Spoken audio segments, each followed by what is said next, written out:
맥주인 성경 읽기 148일차입니다. 여러분, 사람은 믿는 대로 삽니다. 하나님을 믿으면 하나님의 말씀을 따라갑니다. 그러나 두려움을 믿으면 두려움이 우리 인생을 끌고 갑니다. 현실을 더 믿으면 현실 앞에서 무너집니다.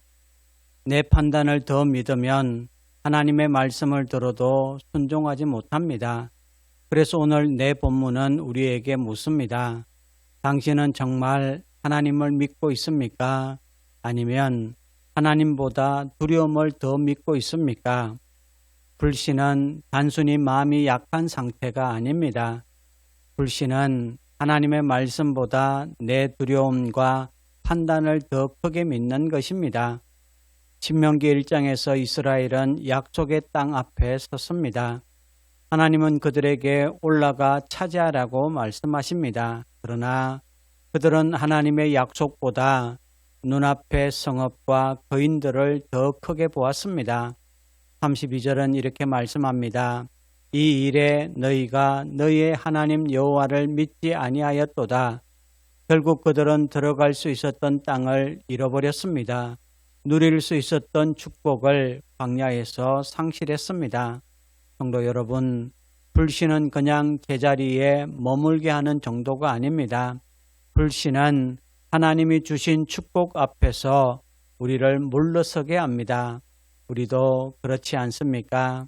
하나님은 순종하라 하시는데 우리는 계산합니다. 하나님은 믿으라 하시는데 우리는 상황을 봅니다. 하나님은 나아가라 하시는데 우리는 두려움을 붙듭니다.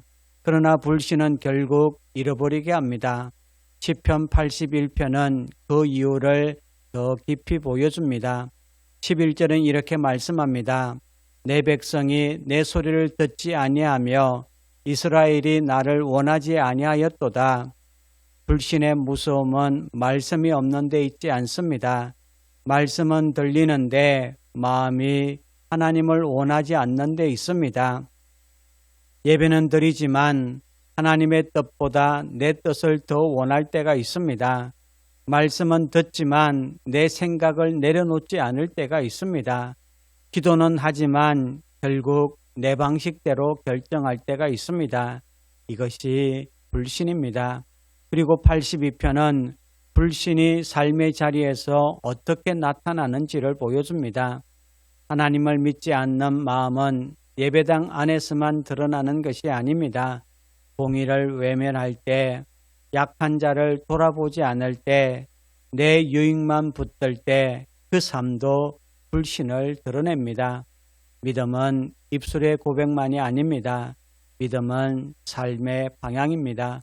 이사야 29장은 불신이 예배까지 형식으로 만들 수 있음을 보여줍니다. 13절입니다. 이 백성이 입으로는 나를 가까이 하며 입술로는 나를 공경하나 그들의 마음은 내게서 멀리 떠났나니. 무서운 말씀입니다. 입술은 하나님을 부릅니다. 그러나 마음은 하나님에게서 멀리 떨어졌습니다. 예배는 드립니다. 그러나 삶은 하나님과 상관없이 흘러갑니다.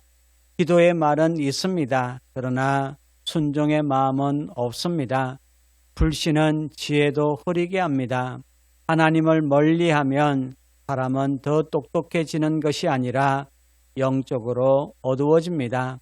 말씀을 떠난 지혜는 결국 자기 기만이 되는 겁니다. 요한 3서는 불신이 관계를 어떻게 깨뜨리는지도 보여줍니다. 디오드레베는 어뜸되기를 좋아했습니다. 권면을 받아들이지 않았고 형제를 영접하지 않았습니다. 하나님을 신뢰하지 않는 사람은 자기 자리를 지키려고 합니다.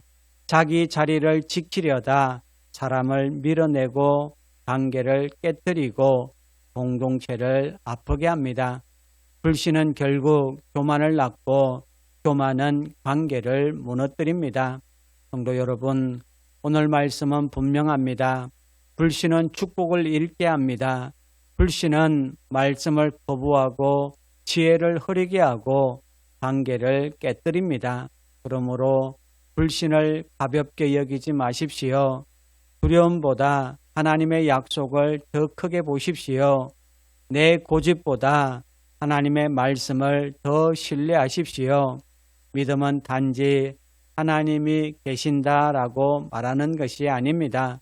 믿음은 하나님의 말씀을 듣고 그 말씀을 신뢰하고 그 말씀 앞에서 내 길을 돌이키는 것입니다.